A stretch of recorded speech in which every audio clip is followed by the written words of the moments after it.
Welcome to the regular meeting of the Cape Coral City Council. Today is December 3rd, 2025. This meeting now comes to order. Please stand for the invocation and pledge of allegiance by Councilmember Long. Thank you, Mayor. Good evening. We come here tonight to celebrate the beauty of this city and the beauty of the people who live here. We celebrate the fact that we have a government in which we have a voice, in which we can speak and make suggestions. We celebrate tonight a government in which we can elect our officials and are heard. Please join me in the pledge.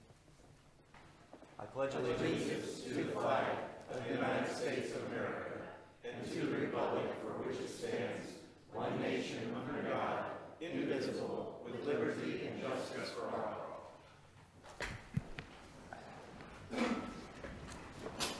Madam City Clerk, please call the roll.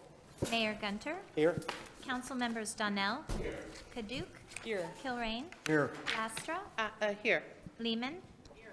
Long. Here. Steinke. Here. All present. Thank you. Just a reminder, any residents wishing to speak during citizens' input tonight, just a reminder to fill out a comment card over on the table right before citizens' input. City Clerk will gather those cards and call you up by name. Just stay where you're seated until you hear your name called. Next item on the agenda is changes to the agenda. Do we have any changes, or I'll entertain a motion to adopt the agenda as presented? Motion to adopt as presented. No, I have a change. All right, Councilmember Lehman. Yeah, I'd like to pull 354-22-22. Well, when we get to the consent On the agenda, consent agenda? when we get to that, I'll be more than happy to come back to you so you can Okay. let me know that. That's fine, I just wanted to make sure you heard me. Yep, we're going to hear you twice. Thank you. Do you want me to read motion? Yep, so, Motion to accept as presented. Second. all right. Any other discussion? Seeing none, Madam City Clerk, please call the roll. Donnell. Aye. Gunter. Aye. Kaduke. Aye. Kilrain. Aye. Lastra. Aye. Lehman. Aye. Long. Aye. Steinke. Aye. 8 ayes, motion carried. Okay, item 7 is approval of the minutes. Do we have a motion regarding the minutes of the regular meeting of November 19th, 2025? Motion to approve. Second. Is there any discussion? Seeing none, all in favor say aye. Aye. Any opposed? Motion carries. Next item on the agenda is 8. 8A is consent agenda. I will now open the consent agenda for any council members to pull any items for discussion. And for some reason, I think Councilmember Lehman has an item she wants to pull. You got it. I want to pull 354-22 for further discussion. 35425, you mean? 354-25? Yeah, you're right, it is 25, excuse me. I'm sorry, I wrote it wrong. That's okay, so that's item number 11 on the consent agenda. Motion to accept the remaining consent. Hold on a second, I got a few Oh, more okay. lights lit up here. Councilmember Steinke. Thank you. I'd like to pull item number 10, 344-25. Okay. And Councilmember Kaduke. I'd like to pull item number 7, Resolution 330-25, and item number 17, Resolution 365-25. Which one? Item 7, which was Resolution 33025, and she said number 17, which is Resolution 36525. Oh, the first one was?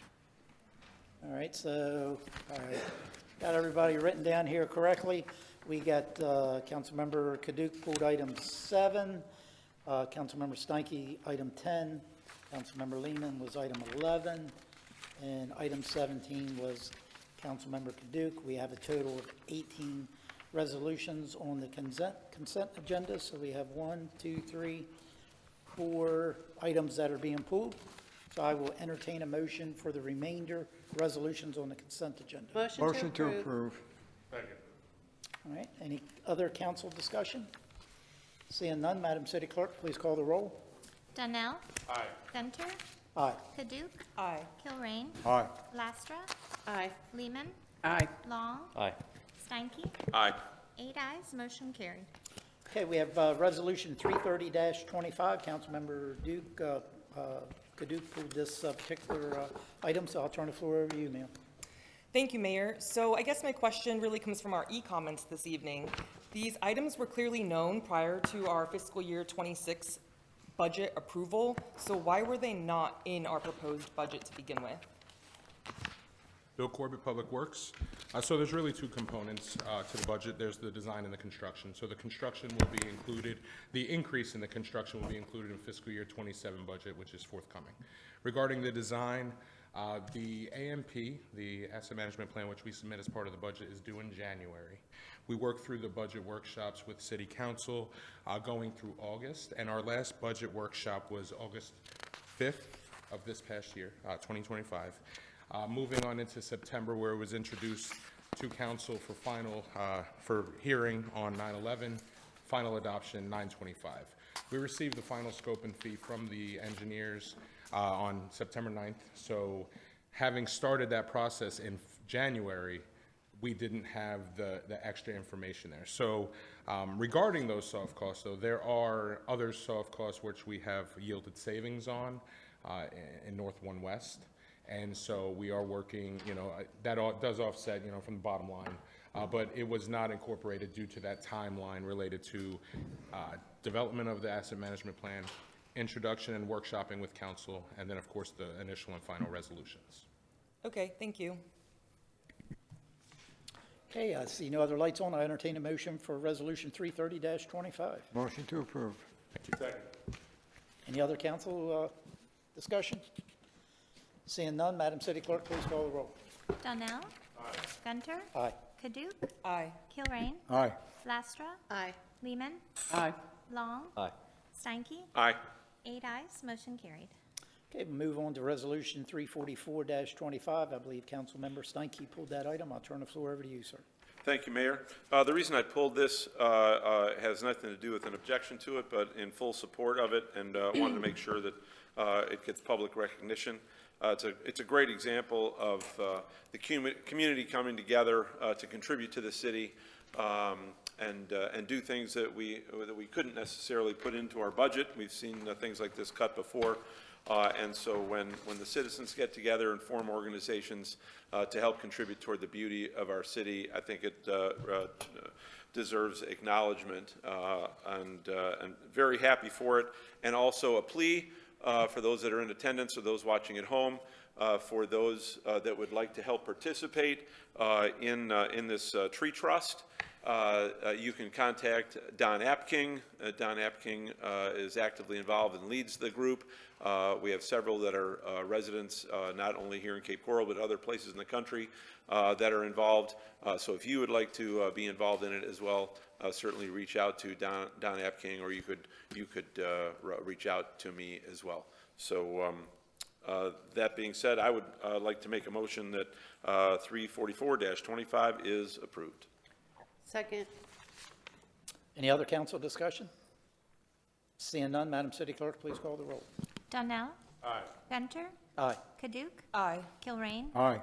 Lastra. Aye. Lehman. Aye. Long. Steinke. Aye. 8 ayes, motion carried. Okay, we'll move on to Resolution 354-25.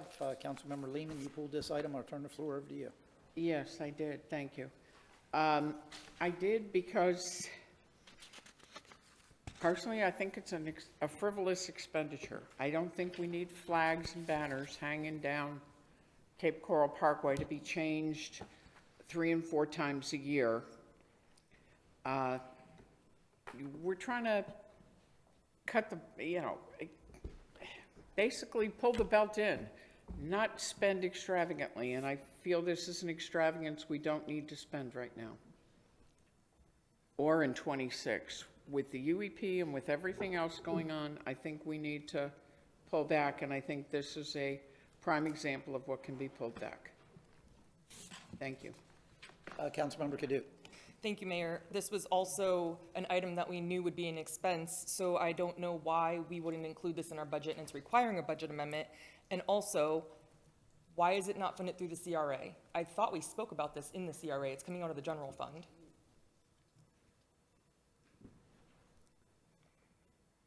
Mr. City Manager? That sounds like a question. Yeah, it is. I'm going to have Assistant Maureen Bice discuss. Maureen Bice, benefits. Assistant to the City Manager. The CRA Board elected to change this program to a City Council city program. Then we had a Committee of the Whole discussion, and the City Council, in that discussion, staff provided the costs and the recommendations. The City Council elected to follow staff's recommendation.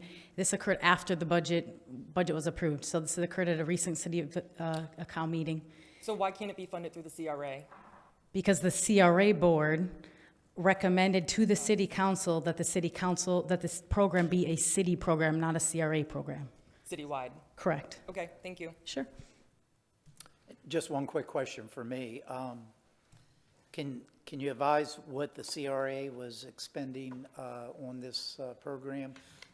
I see here we got 214,000 that we've dedicated for this particular program. Did the CRA have any type of expenditure to operate this program? We can get exact numbers for you, but these costs haven't changed. By changing it from the CRA to the city, it hasn't changed the cost. It still requires multiple staff members. It still requires a lift truck. So there's no change in the costs, individual costs to put it up or take it down per se. So basically, because we transferred it basically from the CRA over to the city, we are pulling those funds from a different bucket, basically. Instead of coming out of the CRA budget, then it'll have to come out of, I guess, probably the general fund. Primarily, yes, with the exception of the cost for any new banners that may be needed. Okay. All right. Councilmember Laster? Thank you, Mayor. Ms. Bice, can you also, just for the public, reiterate in terms of what those banners will be hosting? Like, will they be celebrating our city events? Will they be celebrating holidays? Could you give us an idea? In accordance with the discussion that we had at the Committee of the Whole meeting, we included in your resolution a schedule. If you look at the exhibits there, you'll see a schedule for the planned themes for each of those. There's holiday messaging, there's veterans, military appreciation type messaging, so Thank you. that's included in the resolution. Thank you. Thank you, Mayor. Okay, I see no other lights on, so I entertain a motion regarding Resolution 354-25. Motion to approve. Any other council discussion? Seeing none, Madam City Clerk, please call the roll. Donnell. Gunter. Aye. Paduk. Aye. Kilrain. Aye. Lastra. Aye. Lehman. Long. Aye. Steinke. Aye. 7 ayes, 1 nay, motion carried. Thank you. We'll move on to Resolution 365-25. Councilmember Kaduki, you pulled this item. I'll turn the floor over to you. Oh, thank you, Mayor. So 365-25, while it doesn't require a budget amendment, I was wondering about staffing for the dredge and transport for the dredge and how that's being funded. If it's not a budget amendment, how are we paying for the additional staff? Are there projected costs? Just wondering what we're doing and if that's going to be a budget amendment later. Thank you. James Brakefield, Deputy Public Works Director. All of the other components that you spoke of are in our existing capacity. So we have personnel that will be assigned to this with their normal duties, and all equipment for function, support, transport, and launching recovery of the vessels. We already have transport for the dredge? Yes. Okay, thank you. Just one quick question for me. Is this a replacement or will this be an additional piece of equipment? In the past, all of the dredge equipment was sold off. So this is now the initial piece of something coming back that's more for a small maintenance purpose than for wholesale dredging. Okay, thank you. Any other discussion? Seeing no other lights on, I entertain a motion for Resolution 365-25. Motion to approve. Madam City Clerk, please call the roll. Donnell. Gunter. Aye. Paduk. Aye. Kilrain. Aye. Lastra. Aye. Lehman. Long. Aye. Steinke. Aye. 8 ayes, motion carried. Okay, move on to item 8B, appointments to boards and committees, first of which is the Grievance Committee. We have one applicant, and I'm assuming one vacancy, Madam City Clerk? Your Honor, with the grievance committee, every 2 years, we put out advertising for as many applications as we can receive. It's an unlimited amount of vacancies. This year, we had a response from Mr. Mark Mirth. Okay. All right, so we have one applicant that's applied. We got the one vacancy. Do we want to hear from that individual? I think we all know exactly who that individual is. So I think Councilmember Donnell can put a face to a name. So with that, I'll entertain a motion. I have Go ahead, sir. a comment.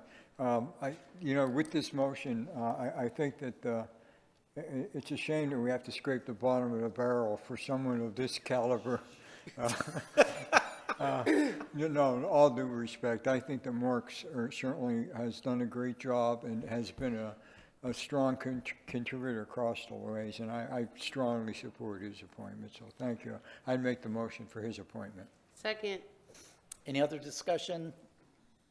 Seeing none, we have a motion and a second on the floor. Madam City Clerk, please call the roll. Donnell? Aye. Gunter? Aye. Paduk? Aye. Kilrain? Aye. Lastra? Aye. Lehman? Long? Aye. Steinke? Aye. 8 ayes, motion carried. Okay, the next item on the agenda, we had the Charter School Authority Governing Board. We have 4 vacancies, and I believe as of tonight, we have 4 applicants. We have 2 individuals that withdrew, and that is a Dwayne Moore and a Judith Thomas Fernandez. So that still leaves 4 other applicants and 4 positions. Is that correct, Madam City Clerk?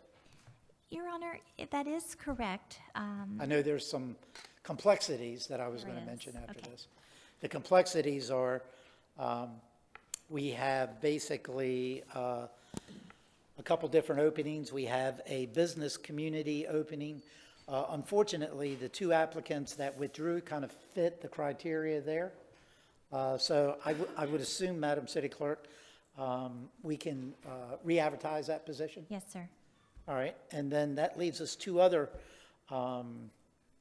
specific categories. One is the educational community, which 2 of the individuals fall within that category. And then community at large, and of course, the other 2 applicants fit that criteria as well. So my understanding, we'll address the educational community first, where we have 2 applicants.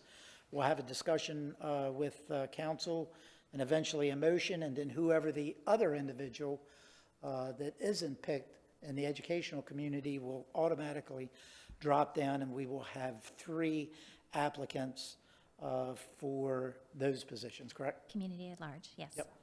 Okay. All right, so why don't we start with the educational community specific category? There's 2 applicants. Do you know if they're here tonight? They are both here, yes. Okay. And we usually do 1 minute for each applicant to introduce themselves. Is the board okay with continuing with that process? Sure. Yes. All right. Madam City Clerk? Rendellin Amaker.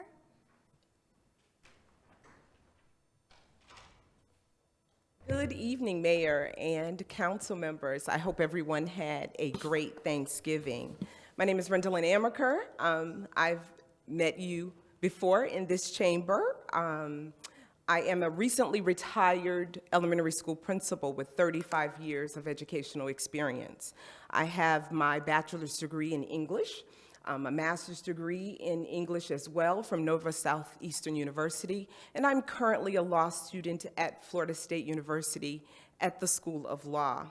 I have taught on every educational level, the elementary level, kindergarten, 3rd, and 5th grade.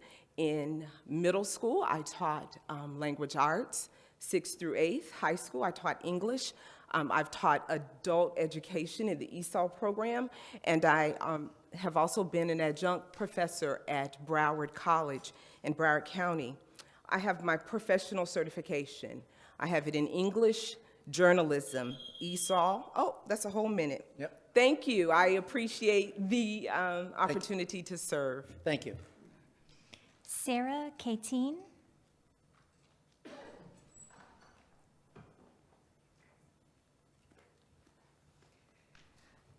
Good evening, Council. My name is Sarah Katine. I currently hold the education seat on the Charter School Governing Board. This would be my opportunity to be appointed in my own right. The past year, I have finished Mr. Pease's term.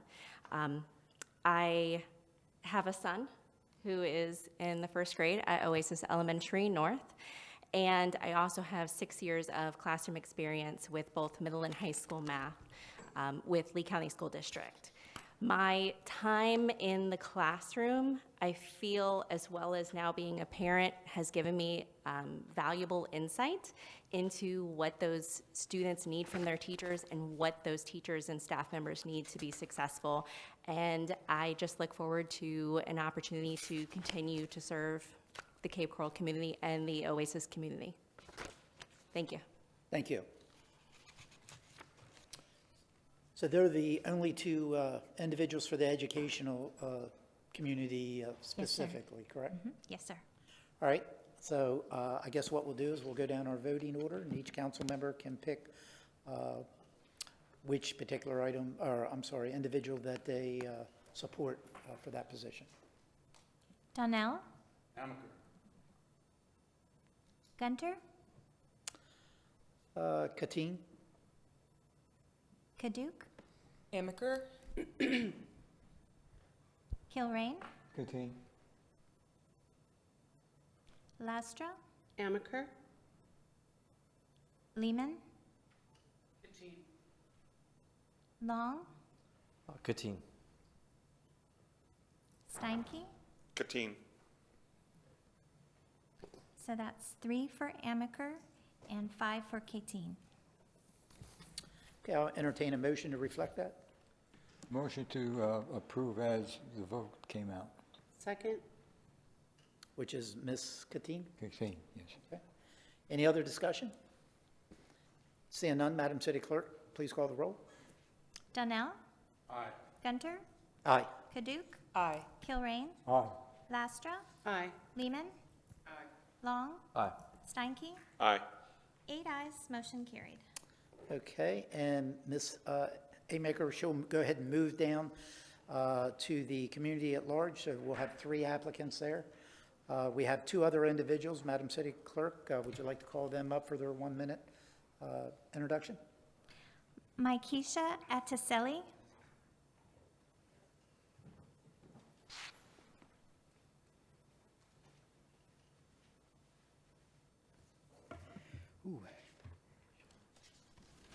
Hello, Mayor, City Council. Ooh, I've got this 1 minute.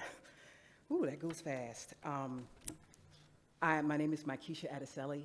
I have had the absolute privilege of serving on the Oasis Board since April 20th, 2022.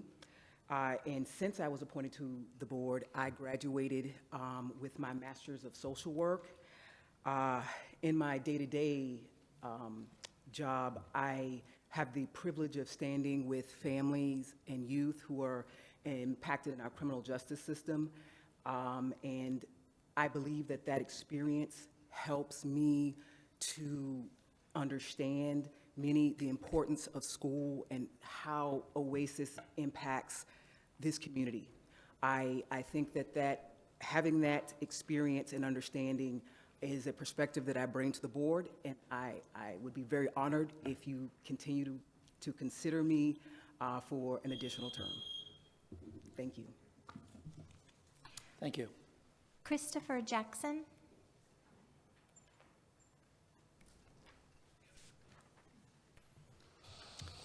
Good evening, Mayor and City Council members. My name is Christopher Jackson.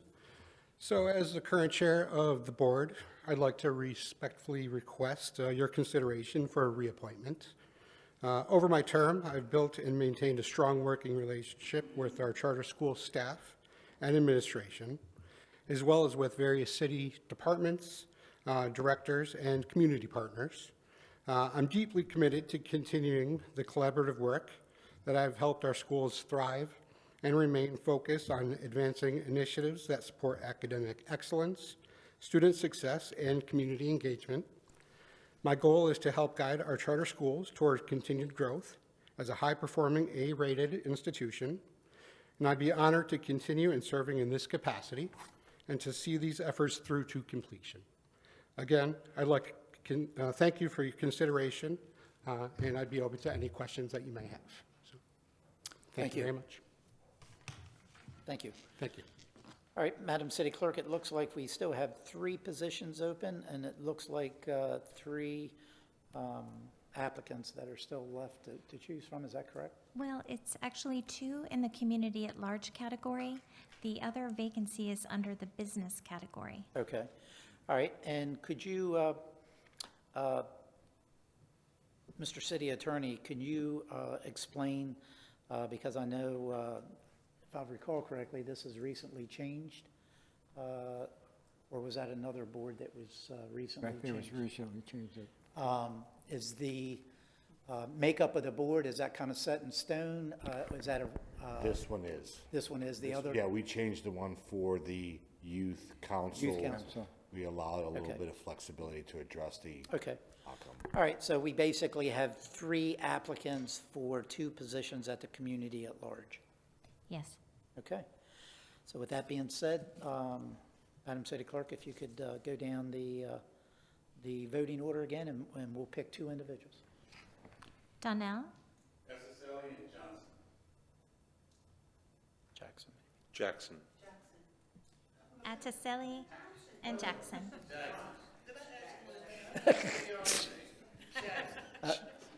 Gunter? Children.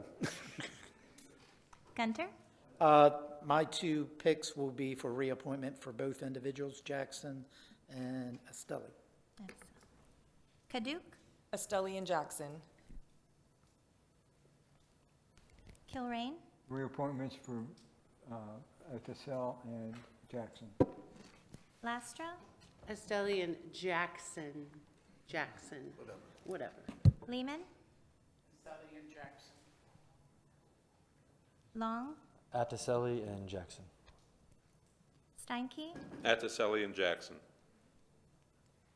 Okay, that's 8 for Atticelli and 8 for Jackson.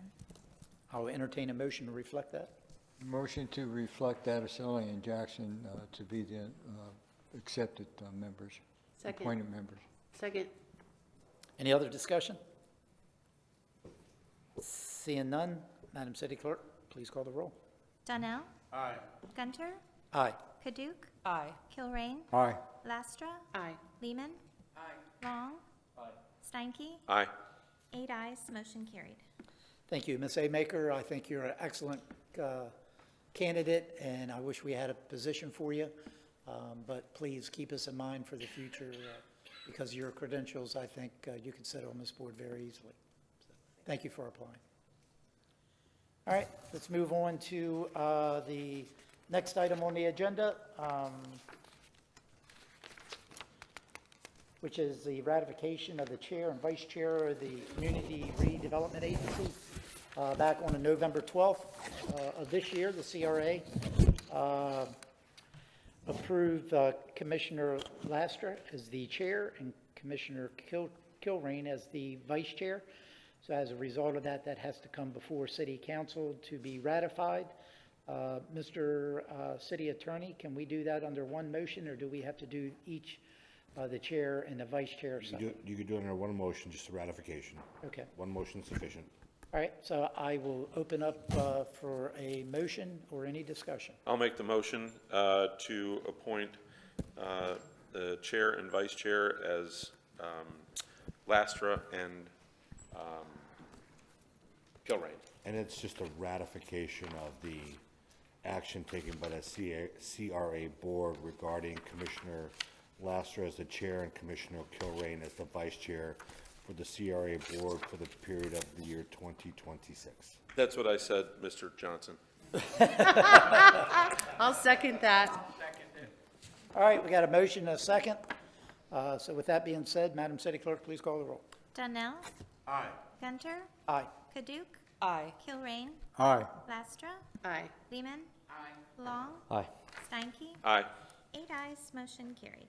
Okay, 8C is unfinished business. C1 is follow-up items for council. There's none listed. Follow-up items for city management, none listed. D is new business. There is none listed. Item 9 is ordinances and resolutions. Item Item 9A is quasi-judicial hearings. We do not have any listed tonight.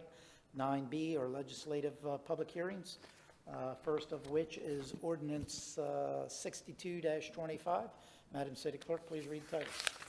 Ordinance 62-25, an ordinance of the mayor and city council of the city of Cape Coral, Florida, approving the First Amendment to interlocal agreement between the city of Cape Coral, a Florida municipal corporation, and Lee County, a political subdivision of the state of Florida, to add Fire Station 13 as an authorized fire station to house Lee County emergency vehicles and personnel, authorizing the mayor to execute the First Amendment to interlocal agreement, providing an effective date. Okay, thank you. I'll have staff go ahead and make a presentation. So, good evening, Chief. Good evening. Good evening, Mayor and Council. Mike Russell, Fire Chief. For your consideration tonight, we have an amendment to our existing agreement with Lee County EMS. This would provide for a transportation unit, and Lee County provides all of our transportation services in our fire station. So this would add an additional to Station 13. This is very important for the operational considerations of the city, as Station 13 is located near the area of Del Prado and Pine Island Road, one of our busier corridors. So this would add an ambulance at Station 13. We maintain a great relationship with EMS, both administratively and operationally, and we would ask for your approval of this amendment tonight. Okay, thank you. I now open up public hearing. Anyone wishing to speak on ordinance 62-25, please come forward. Seeing none, public hearing is now closed. Is there a motion regarding ordinance 62-25? Motion to approve. All right. Just one quick thing I wanted to add to Chief Russell's comments. About 3 years ago, I'm guessing about 3 years ago, myself and Chief Lamb at the time met with the county manager. The city manager at that time was with us. One of the things I was advocating for was to get additional EMS units to the city of Cape Coral. At that time, we only had 5 that was assigned to the city of Cape Coral. Chief, correct me if I'm wrong, I believe this will make number 11, is that correct? That's correct, sir. So we've made great strides since then. One of the agreements that we had with the county was we would allow them to be housed in our fire departments.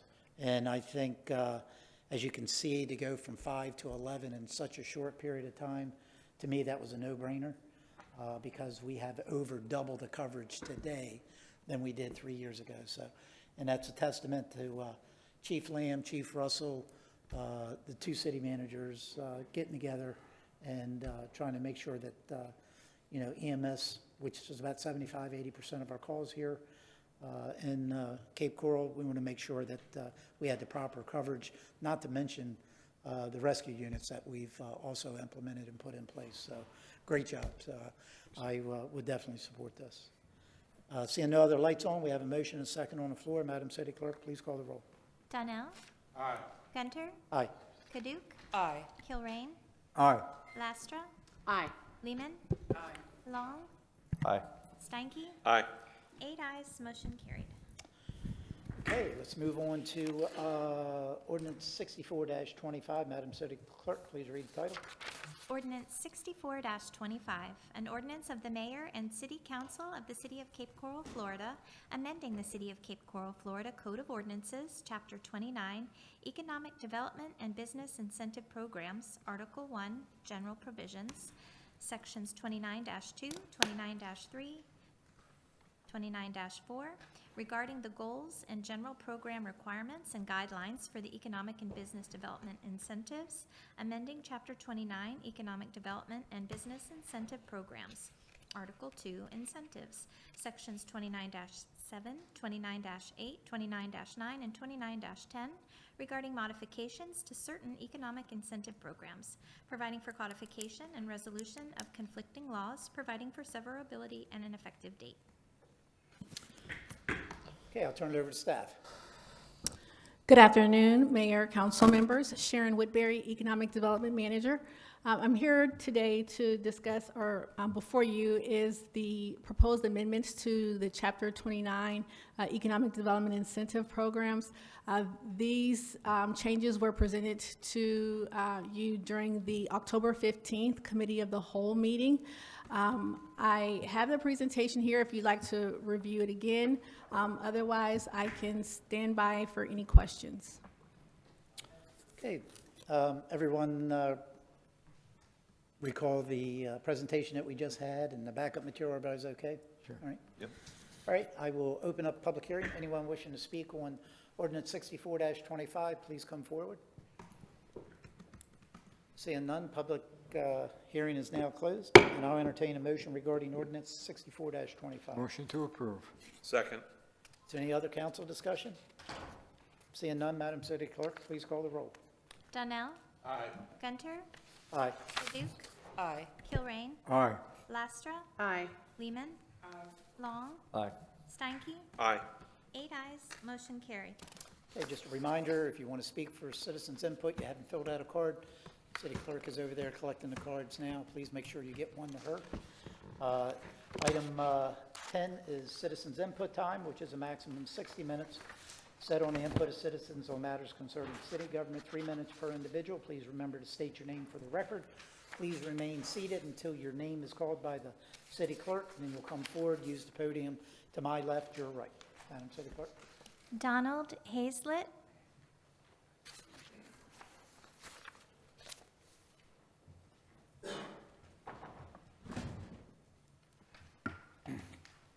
I'd like to feel like this isn't a waste of my time.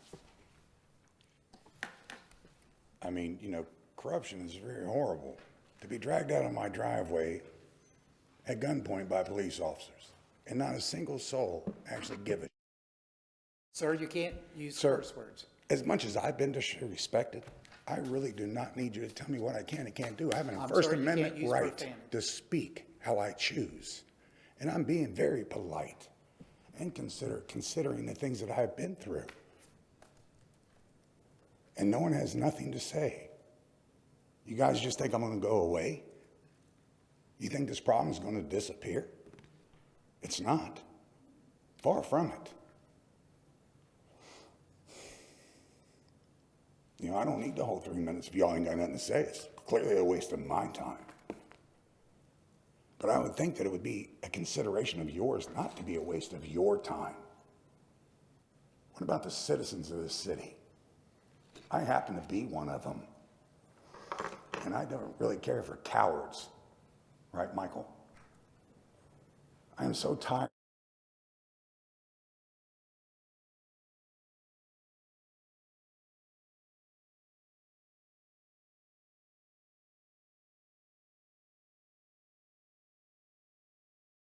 Very been abused by this system.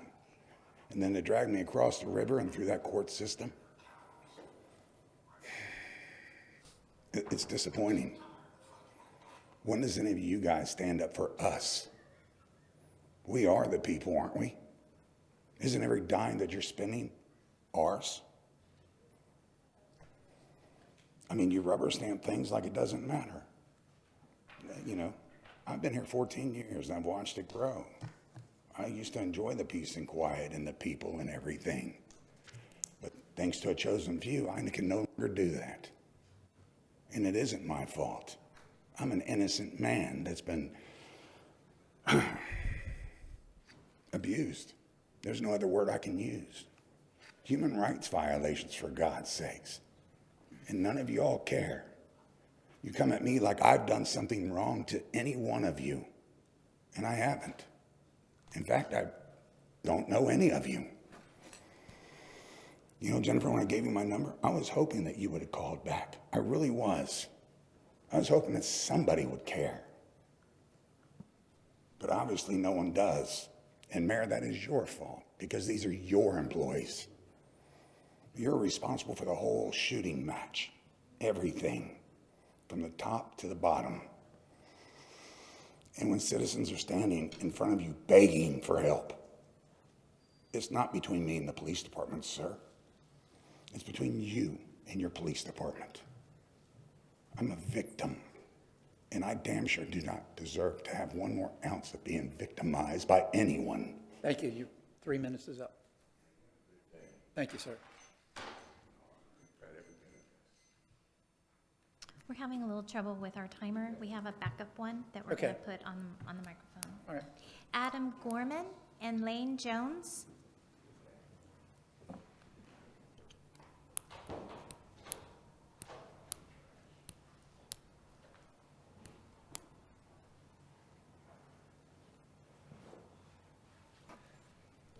Good afternoon. I am Adam Garman. This one comes a little bit after his, and I just wanted to say thank you for everything you guys are doing for us. This city is beautiful, getting back on its feet after a hurricane. Darnell, about 10 years ago, I emailed you with a problem in North Cape Coral, and you came through within a day. So that's it. I just wanted to say thank you, and great job everybody's doing. Thank you. Lane Jones and Kyle Lahamadou.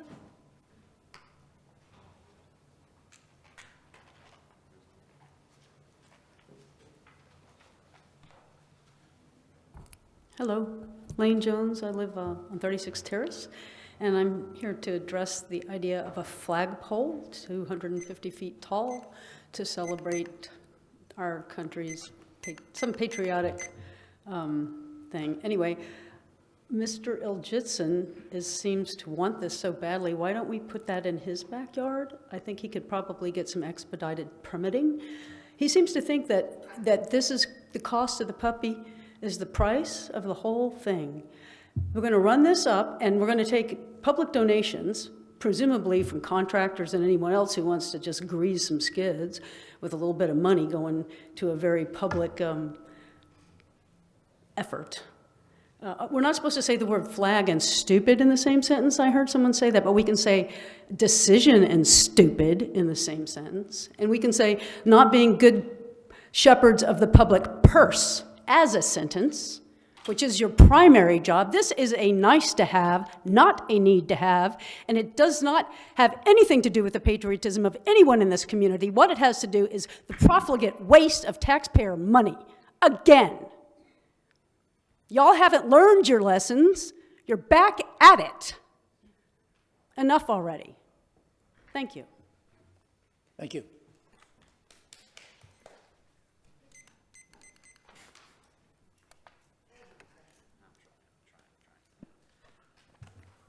Kyle Amadou, District 7. On the UEP, I have a question. If the UEP, we're all in my district, I think we're east or west or whatever it is, and we're all paying into this, what happens if there are excess funds left over? What happens to those funds? And then what happens if there's not enough funds to pay for everything? Where does the gap in money come from? That's something I'd like to know. I'd also like to know if there is some type of spreadsheet that was used to do all the addresses and figure out all the charges. I'd appreciate an answer to that.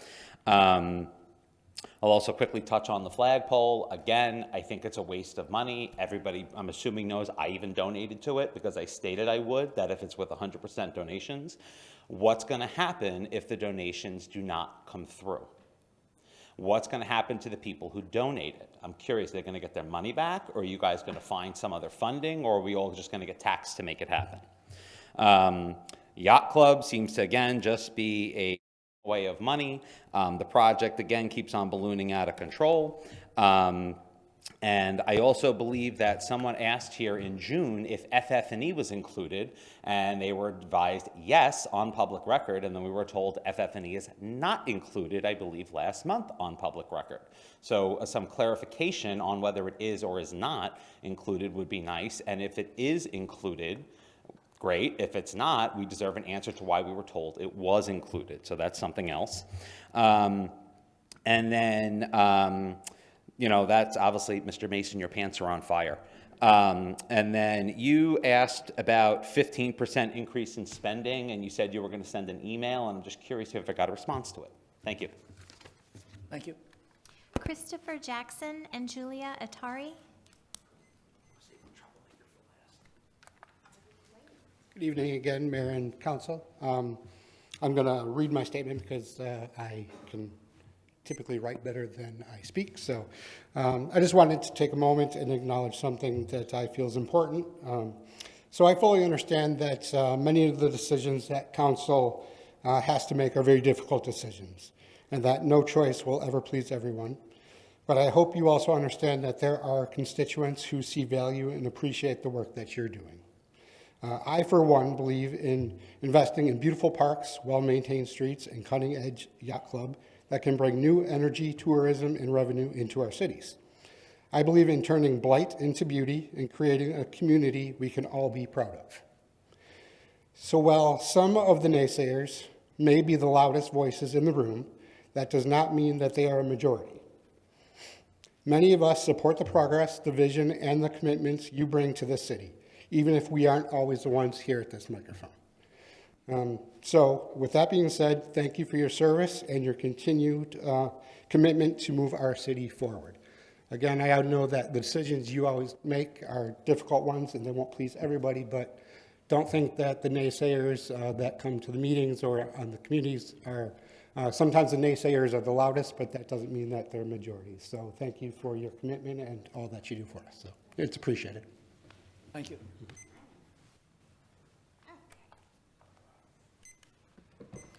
Good evening. Julia Atari, Take Out the Trash, Cape Coral, a naysayer. Anyhow, let's put the flagpole to rest. Everybody is fighting over the flagpole. Did we vote on moving this as a city project? I would like an answer to that tonight. There was no public input. There was no city meetings, nothing held to take this on as a city project. So how did this become a city project? We have signs all over the city with barcodes saying, donate to the flag. Who's paying for that? How much money is coming out of the city budget for this? You're using city workers, you're using paper, you're using everything that you're using to promote this. I heard on the radio, we have joined with the city of Cape Coral to put up the largest flag. Well, I'm part of the city of Cape Coral, and I don't remember joining this club. So I'd like to know what steps you took to make this a legal action. Legally, to say this is a city project, because I come to every meeting and I didn't see any of that happen. It was a dream of the city manager, and it just went viral and crazy. But it was never approached the city. If you can raise that much money for a flag, I think you could help the people that have no water.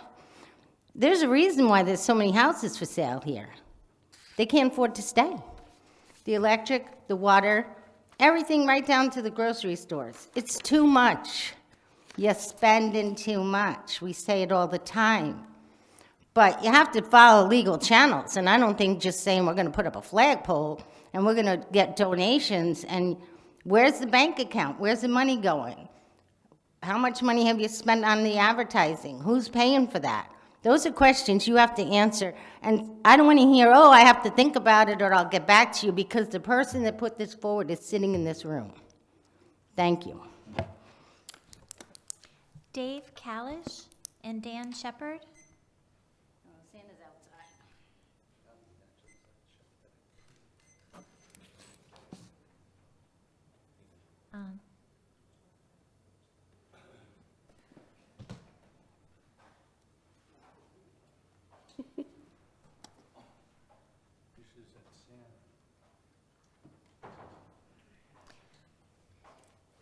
So Dan Shepard, AKA Chris Kringle. Hello, everyone. I'm here to wish everyone a Merry Christmas, along with the citizens of Cape Coral, and I have a holiday message. As we all go home and celebrate Christ's birth, remember that God gave us a great gift. It's called love. So as we're starting the new year together, let's all add some salt and light to the community, as each of us. If we all add salt and light to the community, just think of what it can do. So thank you again. Have a Merry Christmas and a Happy New Year. Thank you. Thank you. Dave Kalish.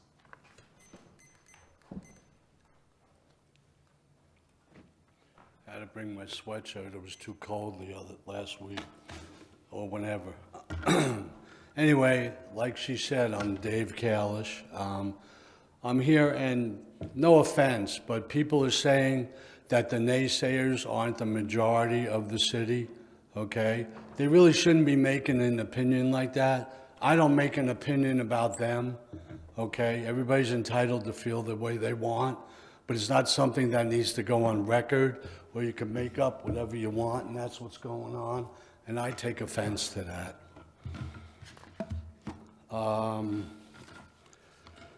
Okay, just give me a second. I was kind of, the members of the Cape Cod Charter Review Commission, okay? They're elected by the council and the mayor, from what I understand, okay? They are going to put something out to the people as to you guys need to get raises because it's a full-time job. I need to understand, and I make sure that the people in the city know this too. How can you guys all have a full-time job and call this a full-time job? You gotta be kidding me.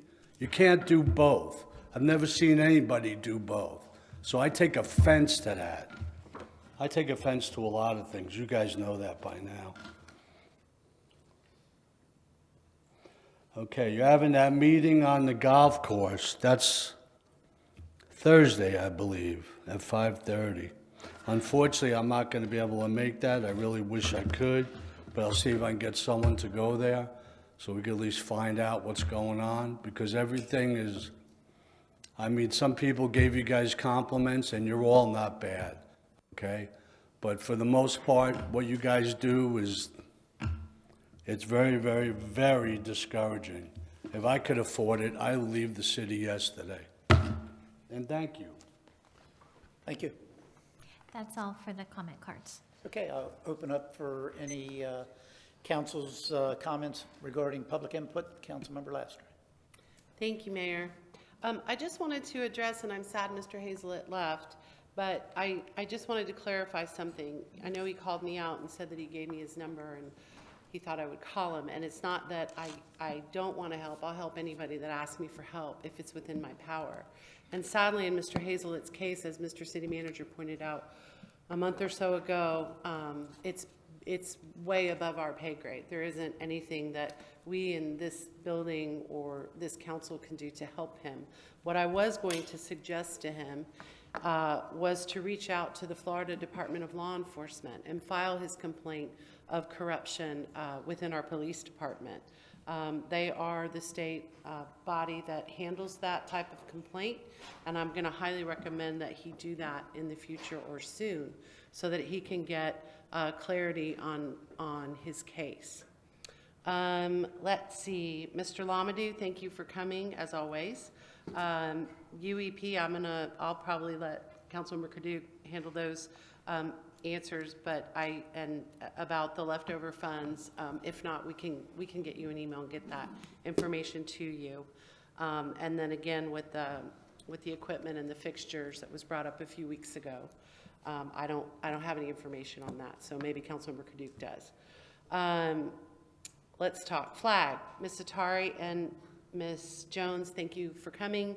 The flag, I guess I look at it kind of like with Youth Council, like what I'm trying to do with Youth Council, which is trying to raise money to bring these kids to Washington, D.C., so that it doesn't affect our taxpayer dollars.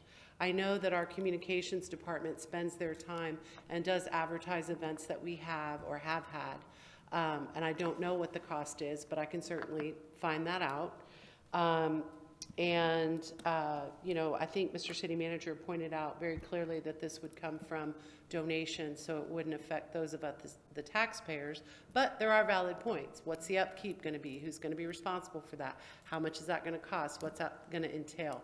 I don't have those answers yet, but I'll try to get them, and I'm sure as time goes on, Mr. City Manager will probably elaborate on that as well, but we can certainly look into that. Mr. Kalish, I hope you do come to the old golf course meeting. on Thursday. It's going to be right here, and I'm super excited for it. I know there's a lot of concerns with a lot of the projects that we have going on at the same time in terms of taxpayer money and where the funding source is coming from. So those will be questions that I know we can ask in our upcoming first budget meeting that we're going to have after the first of the year. So that'll be on my list of questions to ask. But we will be here on Thursday, so I'm glad that you're coming. And lastly, Mr. Foreman and Mr. Jackson, can you say that louder for the people in the back? I'm just kidding. It's so nice to hear that, and we appreciate it. But as many residents point out, you take the good with the bad. 50% will support, 50% won't. And, you know, that's a tough decision for all of us up here because you can't make everyone happy all the time. But, you know, I don't think there's anyone up here who isn't committed to this city. We're all taxpayers too, and I think that people forget that. So increasing taxes and fees is not definitely something we all want to do to ourselves. And of course, we're elected by you. So I appreciate your comments. I appreciate all the comments. And Merry Christmas. Thank you. Councilmember Steinke. Thank you, Mayor. And I don't know, Mr. City Manager, if we do have someone in the audience right now that would have a quick answer to what happens to excess funds from UEP. It's a very, very calculated, or very, very complicated calculation, I know, from the start to the finish, and I believe it's recalculated because of changing interest rates and all the rest of things. But if there's a quick answer that could be done to say, hey, at the very end, when it's all over with and the money's collected and we know what the expense was, what happens to too much money or a deficit in money? It gets returned, and we have done, we do a reconciliation at the time of the project being complete. So in a couple of years, when all the costs are finalized and the last check is made, there'll be a reconciliation. That's the first point. And then for all of those people that are in the payment plan, at the end of the term, if there's a balance, that gets returned. So there's 2 points. So for anybody that prepaid up front, there's a reconciliation at the time of last bill out the door. And if what was assumed is not what was needed, they'll get a rebate, refund. And then for anybody that stayed in the payment plan, at the end of that term, 20, 30 years later, there's another reconciliation of what was due from all the bills. And if there's funds left over, it gets returned. Okay. I need to say nothing else. He did. Okay. All right. And you just need to look no further than do a Google search, and you can see over the last 5-10 years for assessments that were in the 80s, 90s to early 2000s, we issue refunds. Okay, great, thank you. As it relates to comments about how can you do 2 full-time jobs, I would guess that there's people in this audience through their lifetimes have held 2 and 3 jobs. I have. Raising 3 kids, there were times when I had 3 jobs. Day job, night job, and a weekend job. I moved furniture because I needed the money to raise my kids. So this position does require that kind of time. It's not on a 9-to-5 basis. It's not on a third shift basis. It's basically anytime you can do it. There's 168 hours in a week. You figure 2 full-time jobs takes up 80 hours of that. There's 88 hours left. So it can be done, and it is being done by those that carry full-time jobs and the job required to be on council. And as it relates to the flag, I thought that was a great idea, although from a different seat up here, I said I would only be in favor if it was publicly funded. For those that don't remember, that actually is a part of the Cape Coral Parkway 6-laning expansion and the bridge expansion from Lee County, or from Fort Myers to here, because our monument has to be moved. In that effort, the monument had to be moved, and during a COW, we talked about where would we want to put that? Do we want to keep it? Do we want to eliminate it? What do we want to do? And the thought of having the flag that's been proposed was a part of the movement of that monument from where it currently sits to a new, if you will, park area where it could be more publicly viewed, and the idea of placing the flag there to commemorate us being Purple Heart City in honor of all of our veterans, and yes, to draw attention to our beautiful city.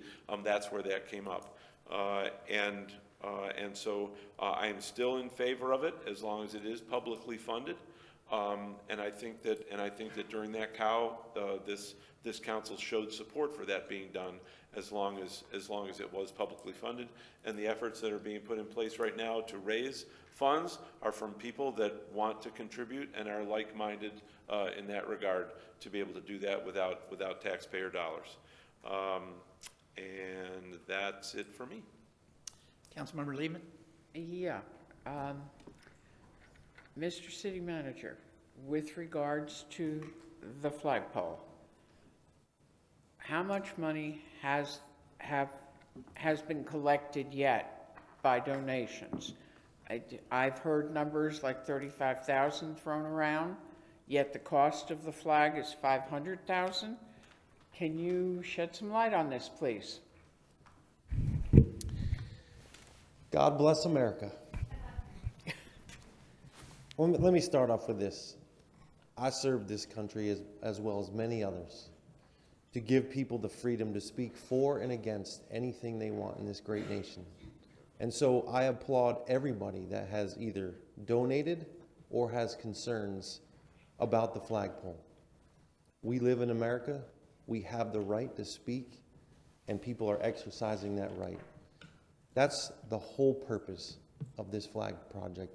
250 years, next July 4th. We're seeking to try and raise funds for a 250-foot flagpole to honor our country and everyone who served in the military for it, all the ideals and freedoms that it represents. So let me start with that. Please keep your comments. We are taking checks at the counter in the cashier's office. We also have a website that allows people to donate for free. And we are also, every other week, I go on 92.5, who has agreed to partner with the city and provide the airtime to make this happen. They're in full support of it. So there are numerous places that donations are in. The last time I checked across all of those, we're over 60,000. Okay. Publicly, what people can see is 30 something, because that's on the I think it's Give Butter site. But we have other people that have pledged and are writing checks. And then as those come in, occasionally, when staff has time, they will try to enter in the checks. They will try to enter in the people's names into the Give Butter site, so at least they can get some recognition. The 500,000, I explained this in a previous council meeting. We have gotten unofficial quotes in the $380,000 to $400,000 range. We put 500 up because we didn't know if we were going to get contractors to donate in-kind services. We have already had several contractors. There was one in the audience the night that I discussed this who said he would donate the paver promenade. My understanding from the project managers, we have somebody who has agreed to donate the electric work and some lighting.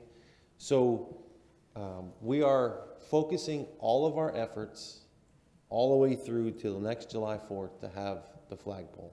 Okay. Thank you. Question, no.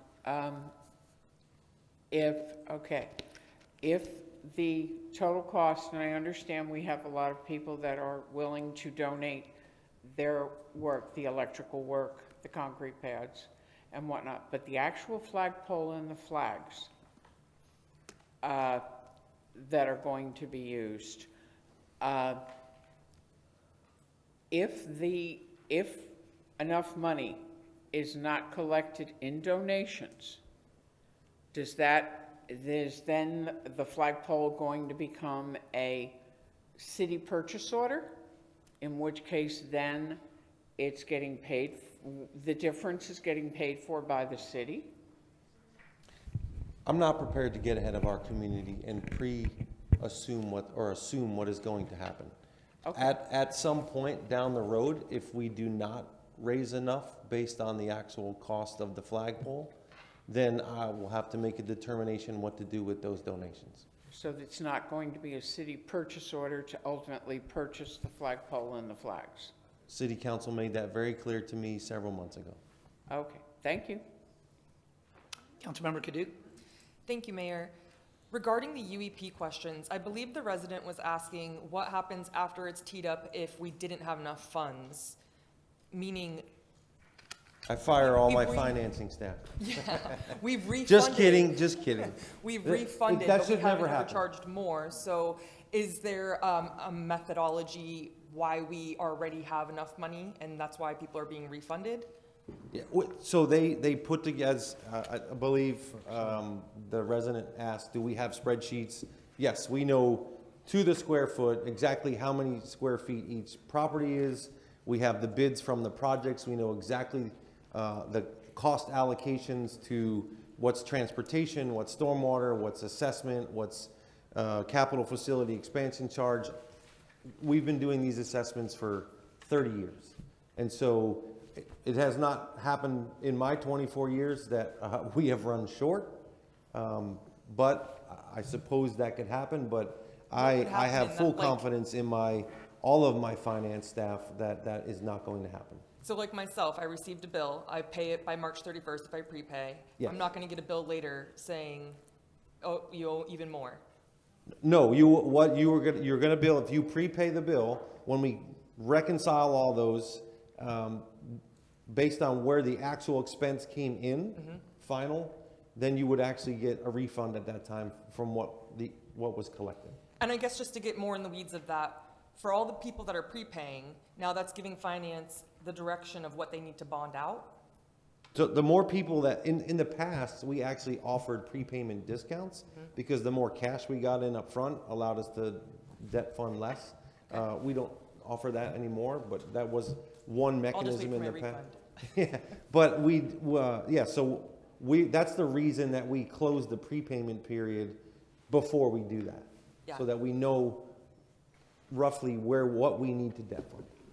And I think it's important to note that the governor had a press conference today where he actually mentioned specifically Cape Coral and grants that could be coming, so hopefully we will secure some of those. On the UEP as well, I'm assuming it's a property appraiser's website that you're downloading all the data so that you know the size of the lots? If you recall, during the assessment hearing, and you looked at the amount, there was a payment made to the property appraiser. We actually purchased data from them for the specific assessment itself. Yep. So we get everything about that. And we do the same thing for our other assessments, like the fire service assessment. We get the detailed building information, all the building extra features. On all of our assessments, we have agreements with the property appraiser's office to obtain the data we need to administer the assessment. Awesome, thank you. And regarding the email I sent to staff on the spending over 15%, to answer your question, staff did respond to me on one of my emails. I sent a follow-up email and I haven't received that answer back, but when I do, I'll be sure to forward it to you so you can see what I asked and what they responded with. To Mr. Shepherd, Merry Christmas. And Mr. Kalish, I know that you mentioned, is this a full-time job? It is if you want to care and you want to put into it. In fact, I implore anyone watching to go look at our very last council meeting, not tonight, but last time, and add up how much money we approved to spend. If you don't think that's a full-time job, that's concerning because we spent hundreds of millions of dollars and all of us up here have flexible jobs. In fact, I think I asked Councilmember Donnell one time, how is he doing this? Because his full-time job isn't necessarily like hours where they're flex hours. And he said he doesn't get paid on Wednesdays so that he could serve up here. So I do believe this to be a full-time job, as well being a full-time mother and wife and working at the bank full-time. But again, I have a flexible schedule at the bank. If I were a teller at the bank, there's no way I'd be able to do this. It would be out of the question. So yeah, when you're looking at should we be paid more and if it's full-time or not full-time, our city is huge. It is what the people want. Do you want full-time representation or not? And when people get mad at us for not responding to phone calls or emails, I remind them that I work full-time and that this is my part-time job. That's all. Thank you. Yeah, just, one thing I just wanted, go ahead. Yeah, first, yeah, just one Councilmember thing to add on UEP. City manager, we have a 5% contingency on all the projects too. So I mean, that's right in there. So if that's not exercised and utilized, that's part of the rebate that comes back. So, and you have not utilized all the 5% overages that we have built into those in the past because you did an accounting on that. I've seen the accounting, and that accounting shows that there was leftover funds available. So that's a key point. The other thing, not recognition of citizens' input, but I think that Chief Russell missed the memo on the beards, or is it the Scott Air Pact impact that you don't have the beard, just the mustache? City attorney was actually commenting on it. He probably wants to talk to you later. Thank you, Mayor. Thank you. The only thing I wanted to point out, Ms. Jones, that you came to the podium speaking against the flag, and you said that we as a council should shepherd their purse and be good stewards of the taxpayers' money. And I think we've already done that, because we've already directed the city manager not to use any type of general fund or any funding from the city, that it could only be through donations. So we've already answered the question that you stated up there at the podium. So I think we've already been good stewards of the tax dollars when we directed the city manager that we wouldn't pay for the flag, but we would support him in trying to get public donations. So that's all I have to say regarding the citizens' input. Please, you've already had your opportunity to speak, ma'am. Yeah, you had 3 minutes, but are you going to answer So- my question? So we'll get staff to get with you. So we will move on to the next item on the agenda is reports. And the first report is Councilmember Kilrain. Yeah, let me just get this real quick. Since our last meeting, November 20th, Southwest Florida League of Cities talked about the communicating or the ad valorem challenge if the ad valorem tax base is changed, and how best to communicate that with residents. I think it was a very productive meeting. Mayor chaired that meeting for that group, and I think it's instrumental upon all of us to understand. Please hold on a second. Ms. Atari, if you want to speak, you're going to have to go outside. You're being disruptive. We're trying to hear the council member speak. If you want to videotape, you can go out in the hallway and do all the videotaping you want. Go ahead. I apologize, Ms. Sure, Councilmember no Kilrain. problem. And basically, I think it was very informative. Hold on again. Ms. Atari, it's the last time I'm going to tell you. Go ahead, sir. Okay, thank you. Thank you, Mayor. And basically, I think it's important upon all of us to understand what that ad valorem impact's going to be as soon as it's cleared out. I understand they progressed 3 or 4 bills today to the next level and cut back, and only 3, I think, at this point in time. So they may have left a couple in the arrears. Among those was the homestead reduction bill. So that may be part of it. On November 21st, participating in the Horizon Council were the various committee reports for the year. November 24th, went to Fire and Ice at Abishon, well attended, and hats off to Councilmember Steinke, chaired and was MC at that night, and it was a very successful event from what I understand. So, and they continue to outpace their fundraising on that, so fantastic, and thank you, sir, for doing that. On the 25th, took a tour with City Manager on JC Festival in Tropicana Park. And the progress that I saw in those parks is unbelievable. Went out on the boardwalk at JC Park, and that view is fantastic. It's going to be the best view that we have of the river and the mouth of the river from the whole city. You can see both bridges from there. That night, went to the Republican Club where Byron Donalds was there speaking. Tremendous meeting, 270 people attended. A great turnout for that event, and I think that man's on his way to do some great things. November 28th, participating in tree lighting. November 29th, snuck in, saw a little bit of the drone show, and that's a tremendous event. It's really starting to pick up attendance.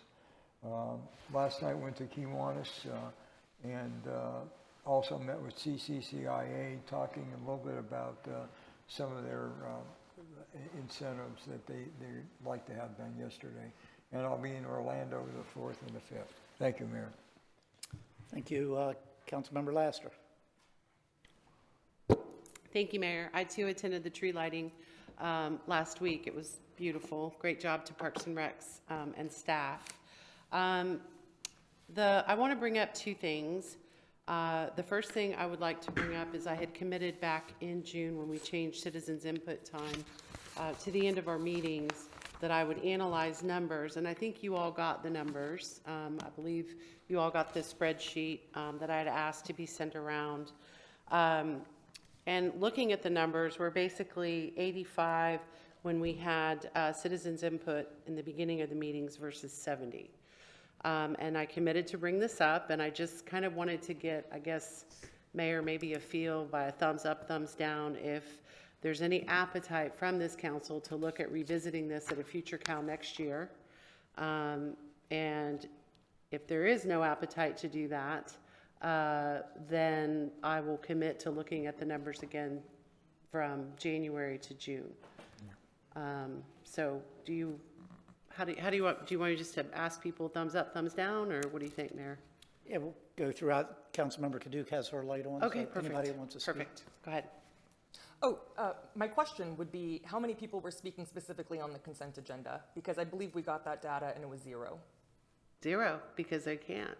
So with that, I'm a thumbs down. I'm not interested in changing it or Okay. looking at it. Okay, fair enough. Is any other council member interested in having Yeah, just let me know if you want to bring discussion? this, yeah. No, the only comment I would make is that I think that basically I looked at the same data, and I think it's very topic-oriented, and certainly was earlier on, very topic-oriented. So it depends on what the topic is, and I'm thumbs down. Okay. Anybody in favor? Councilmember Lehman? Yeah, actually, I would agree with Councilwoman Laster. If I'm understanding you correctly, you want to see it move back to where it was? I mean, I would like to see if there's an appetite up here to at least have that discussion in a future CAL, but I don't want to just bring it to a CAL if there's no consensus to even look at changing it. And so far, we have 2 nays. I would be a thumbs up to have that discussion. Okay. Because I think it needs to be moved back. Okay. Thank you. Anyone else want to comment on that? The only thing I'll say, I looked at the data as well, and if you back out the numbers where there's a specific topic, the numbers are almost identical then. Correct. So what I did was I took the numbers, and in several of those meetings, there may be something with the UEP or a hot topic, J.C. Park. If you back those numbers out of the equation and then look at it in that perspective, we're almost the same. So I don't see a big detriment or advantage either way for me. So That's exactly what I did. that's where my position on it is. Councilmember Donnell? Yeah, I appreciate the effort because you did what you said you would do.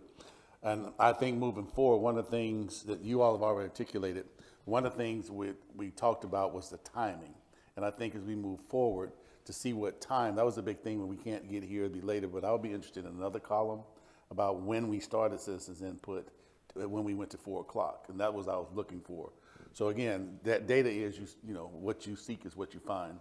But I think that will be integral for us to know that now that we're starting at 4, if we have public input, because there were some nights we would start like tonight, it started like 4:20. Okay. Whether it was before, they wouldn't get to the 5:30. Okay, I can look at But I'm adding. a thumbs down to change it based on that. Okay, fair enough. I can add that for the next 6 months. Councilmember Steinke? Thank you, Mayor. Yeah, I would be a thumbs down to changing. I think it's still being effective on topic-based discussions. And but what I would encourage is, you know, when this is a business meeting where we come together to codify things and where we make, you know, final decisions, and the emphasis is on the final decisions. All the research that's being done and the input that's gathered and whatnot happens typically well before this evening.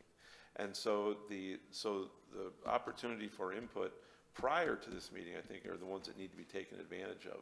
I'm surprised that there isn't more citizens input at committee of the whole, where that's more of the discussion time. And, you know, if other things should be considered or other perspectives, you know, should be expressed, it really should be then before we get down to the final decision time. So, yeah, I would, in the effort, I would, you know, encourage the involvement sooner rather than at this meeting, and whether it should be at the beginning or the end of this meeting. But more, should it be before this meeting or at this meeting, I think is probably a more effective encouragement, if you will, is to have that time.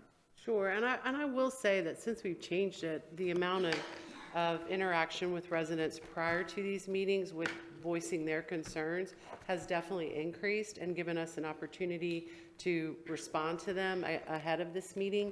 So maybe that's helped too. Maybe they feel like they've been heard and, you know, we've answered them so they don't need to come here. So I just committed to doing it, so I wanted to bring it up. And thank you for doing it. Sure. Councilmember Lehman, you're right back on. Yes. I also attended the tree lighting. Wait, I'm not done yet. Hold on. I'm sorry. We're still on Whatever. Laster. We haven't got the Listen, lead. Johnson. I'm sorry. That's okay. Excuse me, Jennifer. I'm not done yet. You didn't bring up the consent agenda again. Okay. Go ahead, Councilmember Laster. Okay, last thing, and I need y'all's guidance on this. So we have raised to date for Washington DC, $13,117.31. I am currently $5,582.69 short to bring the remaining kids. You heard from former Councilmember Stout that Kiwanis was willing to give us $5,000, but we would have to match it. As you can see, we don't need $10,000. We need $5,582. So I'm getting, not that, I mean, I could continue, I could go out, I could do a last, like, hoorah push, end of year, please donate to this cause, and do that. But the problem is, Ms. Griglin and I, we've got to start booking all this stuff now so the cost stays low and we don't wait till the end. So I was going to ask if you all would approve to do maybe a 3,000 and a 3,000. So we get 3,000 from Kiwanis, and then we, as a council, as a city, as taxpayers, kick in another 3,000. But I'm not sure where that money would come from. So thank you, Mr. Mason. If we were to agree to do that, where would we get that money from? Where would we get $3,000 from? Mm-hmm.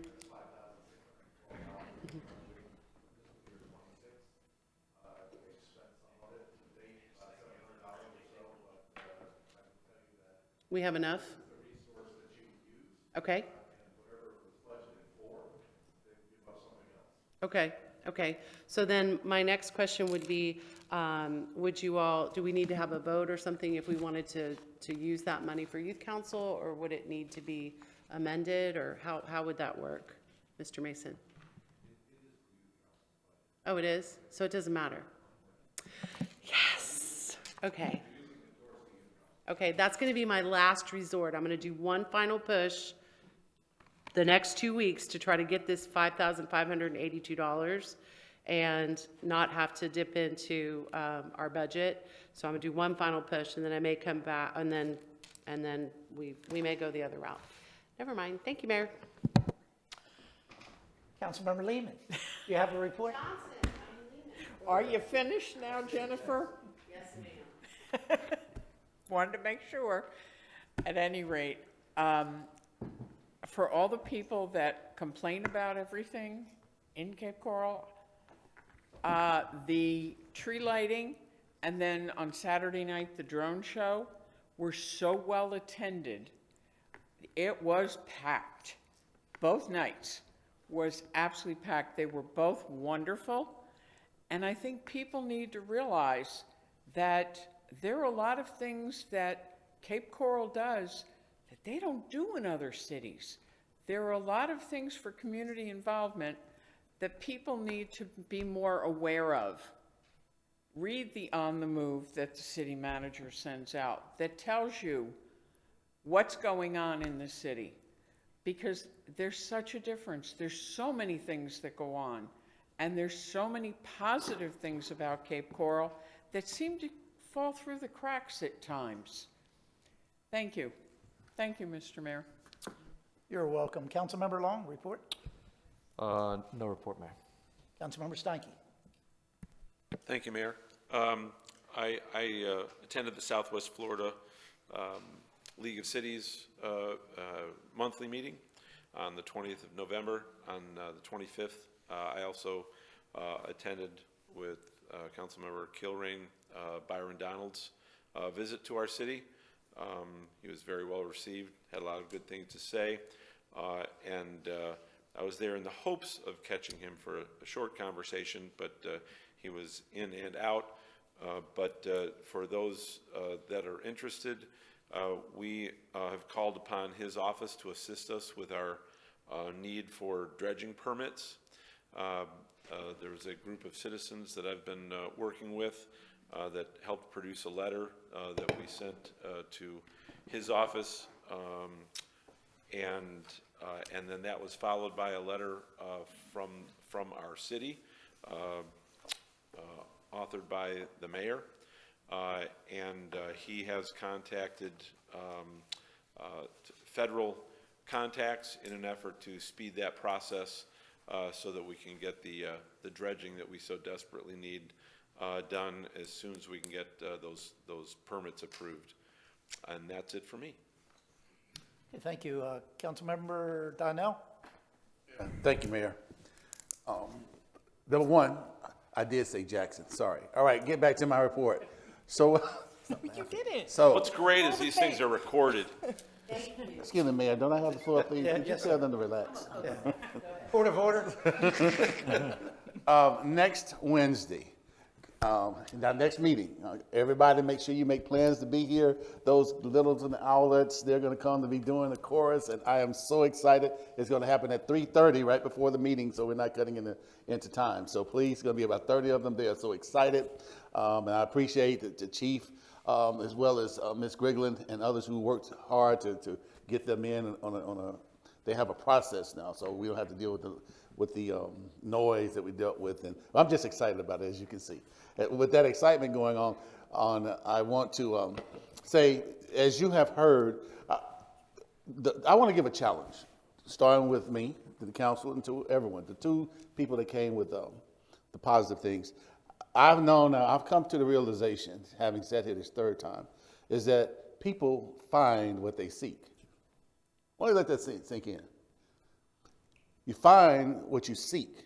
It's been very evident as we see the different people come to the podium, and I had to do an evaluation of myself. So now that we're in the Christmas or holiday season, what I want to encourage everyone and challenge everyone to do is to, one, before you say, for the next 25 days, 20 in counting, but when you say anything to a person, your challenge and my challenge, we have to say something nice first. Find something nice to say about someone, something first before we get to anything of what I like to call self-improvement or things that need to be fixed. I think that's a challenge that we can do during this season. So it's a challenge, and I'm going to start with myself, all right? And I will start with that challenge by saying, okay, yes, I know I said Johnson, and you all were correct, all right?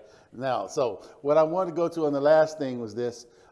Please note, as you hear these issues that come up and the monies that's being spent, ladies and gentlemen, we have a professional staff.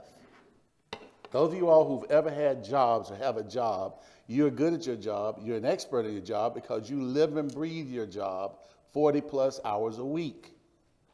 The people that we have running this city, while everybody wants to talk about how much money they make, have no idea how much time they put into it, but outside of that, they are professionals, they are qualified, they live and breathe. And it's always fascinating to me when you see someone ask a question about the budget. That budget is not something that you just sit back and figure out. This is my, 14th year, going through that, and still learning. But we have experts who know exactly to the penny How do we know that? Look at all the recognitions that we continue to get, whether it's in finances, whether it's in our police.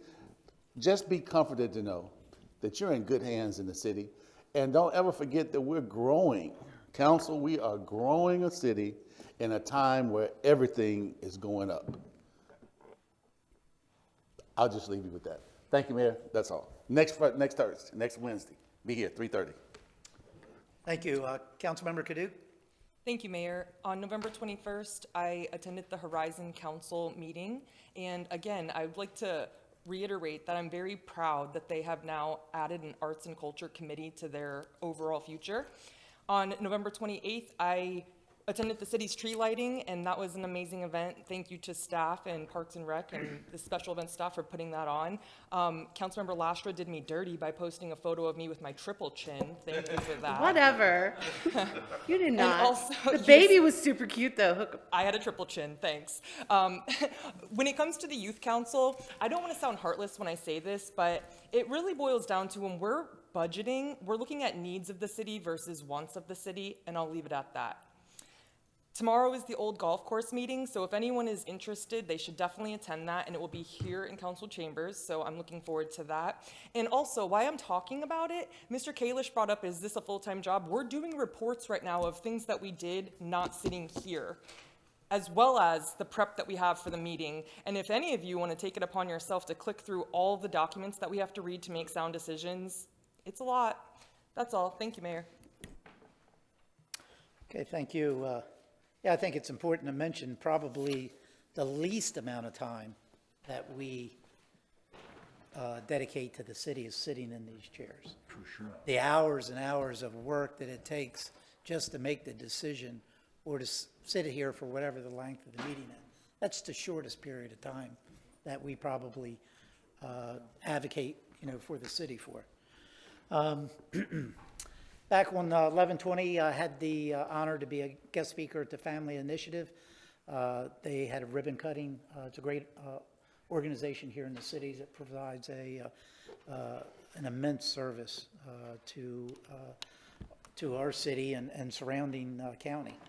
So it was an honor to speak at their groundbreaking, or not their groundbreaking, their ribbon cutting of their new facility, new building there. Also, that particular day, I attended the Southwest Florida League of Cities meeting. Also on the 28th, I attended the tree lighting event here at City Hall. And it was well participated by our residents. So I was glad to see everyone here in the Christmas spirit and looking forward to the holidays. Lastly, today, I had the honor to meet with the governor up in Tampa, and he had a press conference there. And the city of Cape Coral, I'm proud to announce that we are awarded $6.5 million from the governor's office through the Florida Department of Environmental Protection to support North One Utilities Extension Project, the UEP East Reclaimed Water Extension. And I think that's important to mention. And, we've heard many residents come to the podium and asked, hey, are you applying for any type of grants? Well, I can tell you today's press conference, there were 36 projects that were identified, and only 31 of the projects met the criteria. And out of the 31 projects, we had 3 of them that we had submitted. So, and I don't think there was any other county that I can recall that maybe had more than 2. We were the only one with 3. So we are trying to find those dollars. It's tough, but we are applying for the dollars. Sometimes, like today, we got a yes for $6.5 million. Some days we do get the no. But I think it's important to make sure that everyone knows that we're trying. This grant award will reduce the amount of local revenue needed to fund the North One East UEP to the city by the $6.5 million, while advancing reclaimed water infrastructure that supports improved water quality and long-term sustainability. The North One East UEP includes the construction of new utility infrastructure to provide central water, sewer, and irrigation services to properties in the northeast Cape Coral. The reclaimed water component is a key part of the city's strategic to reduce reliance on the Mid-Hawthorne Aquifer, where water levels are declining, by increasing the reuse of highly treated wastewater for irrigation and helping protect our local water resources. The $6.5 million grant that the Governor's Office and FDEP is a tremendous benefit to Cape Coral. This funding will reduce the amount of local revenue to fund, as I said before, the North One UEP project. Statewide, the Governor's Office identified approximately $112 million in grants within those 14 projects for water quality and alternative water supply projects, including about $50 million specifically for DEP alternative water supply grant applications. Cape Coral's award is part of this broader effort to strengthen Florida's water resources and infrastructure and to try to save our taxpayers anytime that we can with offsetting the expenses. So glad that I could attend that today, and I think it's great news for our community and our city. So that's all I have for the report. Councilmember Steinke, I see your light on, and then I'll go to the city attorney. Yes, thank you, Mayor. I just want to make note of the value that is brought by and the hard work that is done by our lobbyists.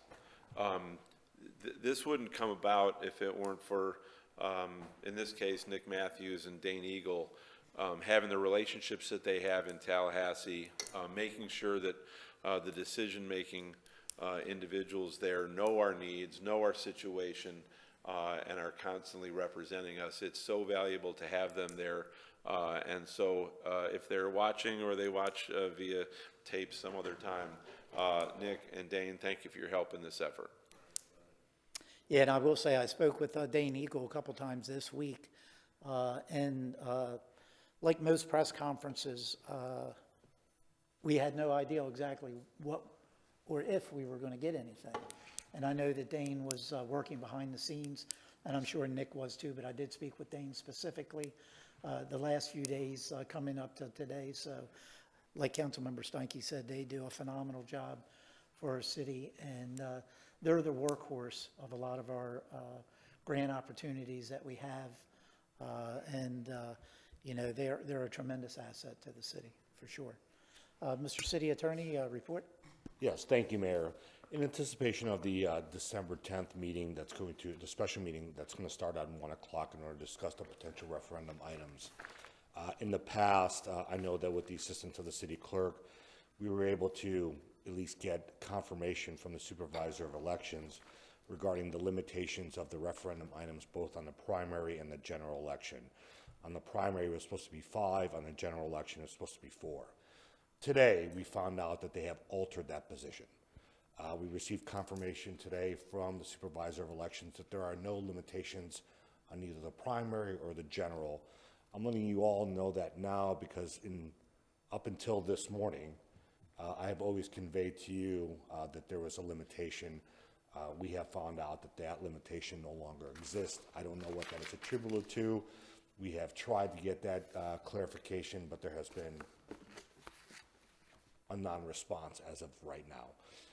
But I did want you to let you know that so that you have that under consideration when we do go to that December 1 special meeting at 1 o'clock. We are no longer hamstrung by the previous limitations that were set forth by the supervisor of elections. Thank you. Thank you. Mr. City Manager, report. I just want to say thank you to all of my staff that put together that community event. We every time we do a Parks and Rec master plan, we hear the community say that their number one programming needs is usually special events. And time again, our community, shows its support for family-oriented, fun, enjoyable time together. And for all my staff that was involved, whether it was, ordering porta-johns to lining up vendors to building the Christmas tree to setting up, public safety and keeping our residents and anybody who visited our community safe. I just want to thank all of them publicly, because to have the turnout that we had Saturday night was just amazing to see. I have been to a few of these now. If you think just back 3-4 years ago, we had our first one right out front of City Hall, and then we migrated to the front lawn and have grown the event into something that is just remarkable. And it truly shows that our community really does appreciate having the time to spend with their family at an event that is free, no entry. Now, yes, the event is not free to us at large. We pay for it with taxes, but for them and the reception that we get is just enjoyable. And I want to, again, thank all of my staff for putting on that event for the community. So to them, thank you. Thank you. Councilmember Lastrick, I see a light on. Yeah, sorry, Mayor. I'm just wanted to remind y'all that I'm going to be participating remotely next week for both meetings. Okay. Okay. All right. All right. Thank you, Mr. City Manager. Time and place of future meeting. We have a special meeting of the Cape Coral City Council scheduled for Wednesday, December 10th, beginning at 1 p.m. here in Council Chambers. And we also, on that particular day, have a regular meeting in the Cape Coral City Council, again, Wednesday, December 10th, 2025, beginning at 4 p.m. here in Council Chambers. Do I have a motion to adjourn? So moved. All in favor, say aye. Aye. Any opposed? Meeting adjourned.